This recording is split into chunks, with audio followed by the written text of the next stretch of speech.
Once upon a time in a dense emerald forest, there lived a fox who, though sly, was incredibly idle. How splendid it would be if prey wandered straight to me instead of me chasing it. How splendid if river water floated through the air and slipped right into my jaws to satisfy my thirst. How splendid if the sun dimmed its glare just for me. Was that asking too much? Indeed, the fox was not merely idle but a hopeless visionary. He sprawled all day beneath a leafy canopy, fantasizing about a realm where he reigned supreme and every creature obeyed his whims. All hail the Fox King! All hail the Fox King! All hail the Fox King! That's enough. Where's my meal, fellow? Ha! Lion? I. How dare you, lion? How dare you? How dare I what? Ha! Oh, I was lost in thought. How dare you address me that way in your fantasy? The furious lion bellowed wildly and bolted after the fox. The terrified fox dashed for survival without glancing back, unaware that he had left the forest behind and stumbled into a nearby settlement. Only then did he halt, gasping for breath. He peered over his shoulder. Oh, foolish lion! One day you'll serve me.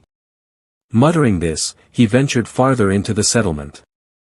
Wow, behold this! What a luxurious existence! They build homes, store water and provisions, and season their meat with herbs.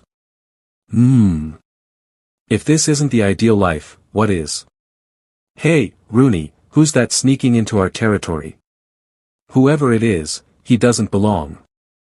Gur! We must drive him out before the humans grow fond of his type. You read my thoughts, brother. Let's move. Gur!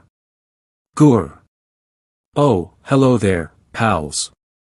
My name is. But the dogs paid no heed.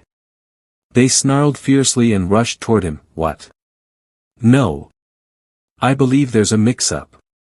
The fox spun around and fled as they pursued, intent on expelling him. The fox sprinted with every ounce of strength, yet sensed the dogs closing in. What now? What now? What now? In his panic to evade them, he darted into a laundryman's dwelling. But as he attempted to conceal himself, he stumbled and plunged into a vat brimming with indigo dye. The dogs hunting him failed to locate him anywhere. Seems the intruder has escaped. Yeah. No one challenges us, right? Satisfied and triumphant, the dogs departed, and the fox emerged. What a ordeal! First pursued by a lion, then by these dim-witted mutts. Dismayed and downcast, the fox returned to the forest, oblivious that his fur was now entirely sapphire. The other creatures who spotted him were stunned. OMG! Who's that? More like, what's that? Flee for safety. The fox was bewildered to see the creatures scattering from him, but paid little mind and headed directly to the stream to drink. Even there, the birds soared away the moment they glimpsed him. Flee. That's the oddest beast we've ever encountered. Huh? What's happening? Why are they frightened of me? Then, as he leaned to sip from the stream, he caught his reflection and was struck with wonder. He understood why the creatures were petrified of him. An inspiration struck. The fox then strutted confidently to the massive rock, which served as the lion's seat of power, and claimed it. Then he summoned the other creatures. Comrades, assemble here, please.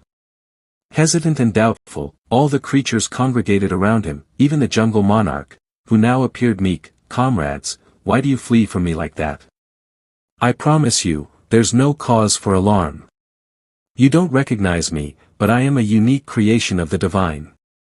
And he, before dispatching me here, informed me that the creatures in this forest lacked a worthy leader, and thus appointed me as your ruler. Oh, wow.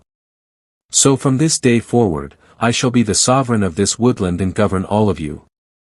He also directed me to lead more effectively. This way, you all can dwell securely under my shield of safety. Is that clear? Yes. All the creatures acknowledged him as their ruler, and soon the fox began to enjoy the existence he had always craved. "Where's my meal, lion?" "Right away, your majesty." He lounged and observed as the other creatures entertained him, foraged for him, and fetched water for him. That he would arrange contests and spectacles, and compel the creatures to participate, while he idled and feasted and sipped. "Now, everyone, line up and parade past the tree, and Mr. Frog, no leaping about." "What?" This continued for many days, and the fox grew lazier and more avaricious with each passing one. "That I want all the creatures to play hide and seek, and I will observe. Man, this is the existence." Now one twilight, which resembled any other twilight, while the fox was presiding over his assembly, something extraordinary occurred. The fox caught the yipping of fellow foxes from the adjacent woodland. Ecstatic at the sound of his kin, he couldn't contain his joy, and began loudly replying in his innate tone, which was familiar to all, yipping. The lions and other creatures instantly identified that their ruler was, after all, a fox, and nothing rare, threatening, exotic, or extraordinary being. He wasn't a heavenly gift after all. They comprehended what followed. They all pounced on him, and pursued him to the stream, where he plunged in and shed all his hues. "You deceiver! If I ever spot you in my domain, I vow to the heavens I will end you." The fox, now mortified and disgraced, departed and was never spotted again. He roamed from woodland to woodland, drifting about, seeking welcome from the creatures, but his tale had circulated, and every being knew his true nature. The fox finally grasped that excessive greed is destructive, and there is no alternative to diligence.